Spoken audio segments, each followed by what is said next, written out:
Tunica molester. But how would it work on its victim, and just how spectacular would it be? To find out, Scott is going to test his design on a real person, stuntman Steve Trulia. I think the most distressing thing about doing a full body burn as a stunt performer is the fear wells up from inside you. It's a primeval fear. You feel as though you want to panic, scream, shout, run about, and part of our skill is to try and control that. Steve is preparing for his full body burn. He's wearing 5 layers of fire-resistant clothing, but no material is completely fireproof. The naphtha gel has not been used on a human being for thousands of years, and once it is alight, it's totally uncontrollable. See the thumbs up if you're happy.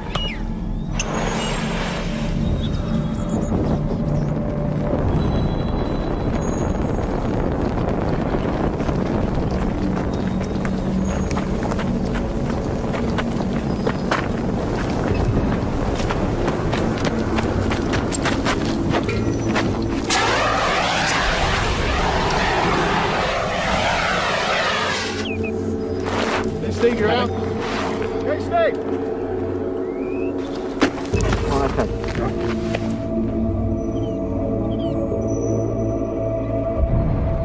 Thank you very much, Steve. Whoa. How's that feel? Yeah, amazing. I could feel the panic welling up inside, the flames in front of my face. I can't imagine what that must be like for somebody that's really been burned. It doesn't bear thinking about someone being in just a tunic. I think wanting to get the flames out of your face is the most important thing there. That's the primeval urge. I think anyone being burnt with a tunica molester will have been running, I would think, almost anything to get your face out of those flames. On that burn, the flames went so high, so quickly, it surprised me. It's a sudden, full-size fireball. There's no build-up, it's just wallop, taking everybody by surprise.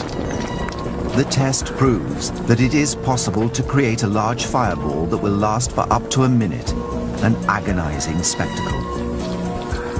That felt different from most of the stunt burns that I do, because I've been really aware since this job came in that this was really done to people, and I was aware of that throughout the whole tunica molester process.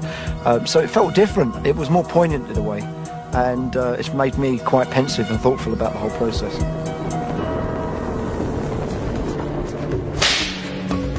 Whipping was a common form of punishment in the ancient world. The whip is and always has been a very, very effective device for causing pain for either punishment or for torture. The very simplicity of it is one of its great attributes. It was never more popular than in the Roman Empire. The Romans seem to favour whipping. You know, famously we think about Jesus Christ being flogged on his way to the cross. Flogging was a very, very usual form of punishment. This popularity led to developments in the technology of the whip, and the most fearsome of all was the scorpion. This has actually got metal attachments on the end which are hooked, and these are actually sharpened, so this is going to be a really very nasty device. If these hook into the flesh and they're snatched back, you know, one would imagine that these are going to cause quite significant injury. Could it rip skin clean off the human back, or even cut down to the bone? Within the Roman Empire, punishment could only be administered under strict laws. There were special rules passed which only permitted a maximum of 40 strokes. It was a punishable offence to administer more than 40 lashes. Exceeding 40 strokes risked accidental death. What was often done, they would only actually inflict 39, so any errors of counting and then still be on the safe side. To discover what 39 scorpion lashes could do to flesh, Richard Windley will be joined by trauma surgeon Mike Edwards. They will test the effect of the whip on a pig carcass. Pig flesh is a close representation of human flesh because the skin and tissues are similar in both species.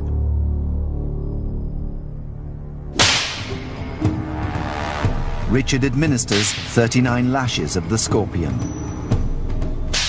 The pig's flesh will not show bruising or bleeding because it's not living tissue, but it will reveal the physical effects of the tearing. Right, well, we can see here There are lots of little, about 1 centimetre lacerations, and here you can see this is quite a deep laceration. Yes. You can see from the structure of this hook here what the effect would have been as this thing had engaged. It would have stuck in the tissues, and then as you pulled it out, would have ripped. If this were a living being, presumably this would be covered in blood by now.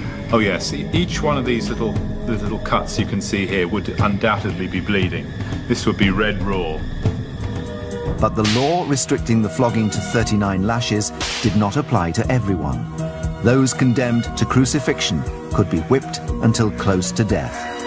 So what would happen if the scorpion was used for more than 39 lashes? You probably would have started tugging the skin off. I think the chances are you could even be whipping down to the bone with something like this, and you'd be tearing the strips of flesh off the ribs. This was the fate of thousands of men and women that were crucified under the Roman Empire. Before being hung on a cross, they endured countless strikes that cut into the bone.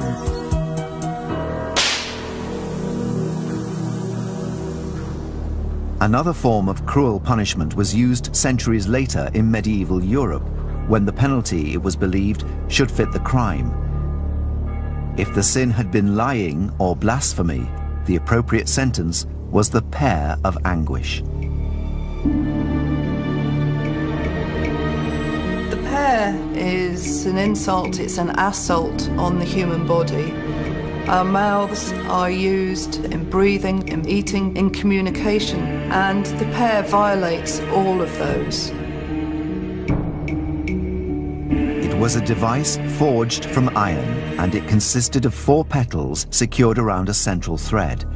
Closed, it resembled a pear in size and shape, but as the handle was twisted, the petals slowly opened. It expanded outwards, extending its width 3-fold. A number of them still exist, but there are no surviving accounts of what this implement actually did to the human body. Ancient discoveries will investigate not only whether the pear could rip the mouth apart, but also whether the terror and injury it inflicted could lead to cardiac arrest.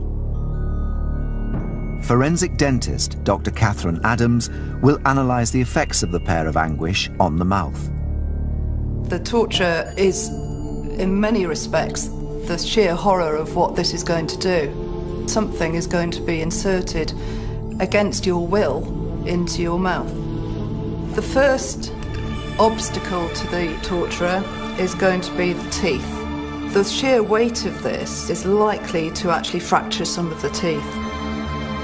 The teeth are supplied by a massive number of nerve receptors, so the damage would cause immense pain. Once the pear is in, the idea was then to actually open it up so that the leaves would be expanding the jaw. They would be resting on the inner surfaces of the teeth and pushing those further and further apart. Eventually, the teeth would be forced from their sockets. If you've ever had a tooth extracted in the dentist, you know that the nerves will have been anaesthetised, but imagine having that without an anaesthetic. As the pear expands, what will happen is that the jaw will actually dislocate. Compounding this, there will be swelling at the back of the mouth, and it is possible that the airway could start to close over.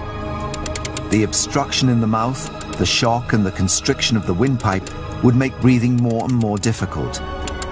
This would lead to hypoxia, a reduced level of oxygen in the blood.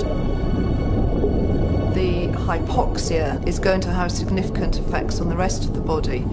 The major organs will be starved of oxygen, in particular the brain, and eventually what that will do after a couple of minutes is that it's going to cause cardiac arrest.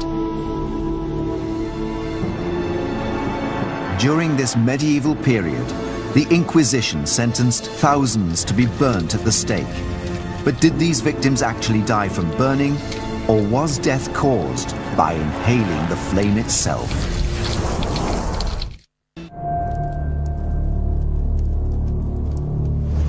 Medieval Europe was subjected to the Inquisition's reign of terror. The Inquisition was established by the Roman Catholic Church to crush opposition from heretics. Those found guilty of religious beliefs that opposed Catholicism were believed to have sinned against God and the Church. Thousands of people were sentenced to death. Burning them was considered a mercy.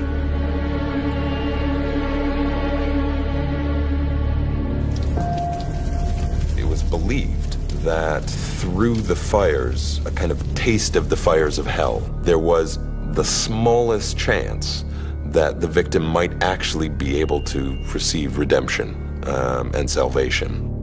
It was the authorities trying to give them a chance at an eternal afterlife in heaven rather than consigned to the eternal flames of hell. Many historical texts still exist that describe the final moments of these victims. But there remains a fundamental mystery. How did fire actually kill people on the stake? Did they slowly burn to death, or did they die by inhaling the flame itself? In 1555, the Reverend John Hooper, Bishop of Gloucester, was burnt at the stake for refusing to convert from the Church of England to Catholicism. It was said that he slowly burnt to death while remaining conscious, and prayed even as his face blackened from the flames. An eyewitness account provides clues as to how he died. But even when his face was completely black with the flames and his tongue swelled, yet his lips went till they were sunk to the gums, and he knocked his breast with his hands, this holy martyr was more than 3/4 of an hour consuming. But can a human body actually remain alive for 45 minutes in such a situation? It takes less time for him to die, but probably the time for the whole body to be consumed would be around 45 minutes. I think it's more likely that his lips appeared to be moving because the heat was causing the skin to retract, and the lips moved as they became more burnt. When people burn, their joints contract, and I would envisage that him beating his breast would be his elbows contracting and his hands striking his chest. The observation was correct, but they've been interpreted in a way that wasn't quite appropriate. Mick Flanagan, the senior fire investigator of the South Wales Fire Service, is investigating this punishment to determine the exact cause of death. Fire can attack you in two ways, by burning and by flame inhalation. Heat can be so great that it causes charring to the outer layers of the skin, until eventually it goes beyond the live skin to the internal organs. A second way is, if you inhale flame, the flames will then scorch and burn the air passages, and the air passages will then swell and close up, thereby stopping you from breathing.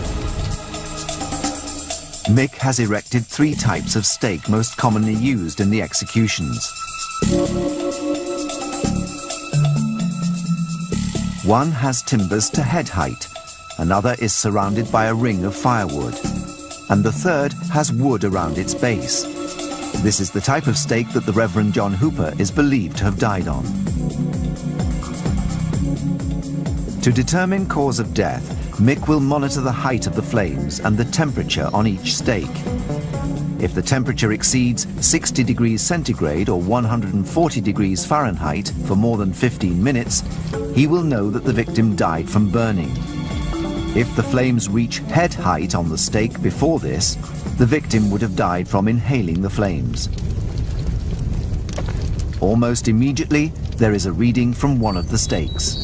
Because of the angle of the timbers on stake 1, the flames have shot straight up to the level of where we've placed our sensors on the stake. They would be engulfed in flame really, really quickly, and that means they will have inhaled flame, and in inhaling the flames, that will quickly have brought about their death. If someone were to inhale flames, then what would be damaged would be the lining of the respiratory tree. If the throat is damaged by